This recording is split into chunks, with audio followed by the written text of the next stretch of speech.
2024-এ নৃসিংহ চতুর্দশী কবে? 22শে মে বুধবার। শুভ মুহূর্ত 21 তারিখ মঙ্গলবার 4:51 বুধবার 6:02:30 পর্যন্ত থাকছে। আপনাদেরকে অনুরোধ ভিডিওটি পুরো দেখার চেষ্টা করবেন, আর আপনি যদি নতুন দর্শক বন্ধু হন চ্যানেলটি সাবস্ক্রাইব করবেন প্রত্যেকটা ভিডিও পাওয়ার জন্যে। বৈশাখ মাসে শুক্লা পক্ষে বৈশাখী চতুর্দশীতে পালন করা হয় নৃসিংহ চতুর্দশী। ভগবান শ্রী বিষ্ণু চতুর্থ অবতার হলেন শ্রী নৃসিংহদেব। বৈশাখ মাসে শুক্লা পক্ষে চতুর্দশীতে নৃসিংহদেবের আবির্ভাব হয়েছিল, তাই এই দিন খুবই মঙ্গলময়।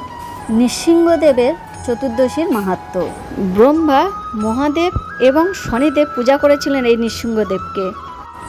যে ব্যক্তি এই ব্রত পালন করবে ভক্তি মনে, তার সংসার সুখময় হবে, সমস্ত বিপদ আপদ কেটে যাবে।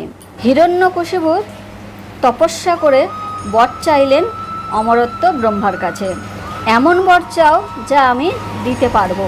হিরণ্যকশিপু বললেন, হে ব্রহ্মা, তাহলে এমন বর দিন, পথে ঘাটে, দিনে রাতে, জলে ভূমিতে বা পশু পাখি অস্ত্রের দ্বারা কোনো রোগ ব্যাধিতে যেন আমার মৃত্যু না হয়। পিতা ব্রহ্মা বললেন, তথাস্তু। ব্রহ্মার আশীর্বাদ পাওয়ার পরে হিরণ্যকশিপু স্বর্গে অত্যাচার শুরু করে দিল। সমস্ত দেবতারা দুঃখী। হিরণ্যকশিপুতের পুত্র হলো প্রহ্লাদ। প্রহ্লাদ সবসময় শ্রী বিষ্ণুর জপ করতে লাগলো। হিরণ্যকশিপু প্রচণ্ড প্রহ্লাদের উপর অত্যাচার করতে লাগলো, এমন অত্যাচার যে হোলির সাথে জ্বলন্ত আগুনে পুড়িয়ে মারার চেষ্টা করলো। হোলি পুড়ে ছাই। প্রহ্লাদের কিছুই হলো না। হিরণ্যকশিপু আরও রেগে গিয়ে দিবালে মারতে শুরু করলো। শ্রীবিষ্ণু আবির্ভাব হলেন নৃসিংহ রূপে।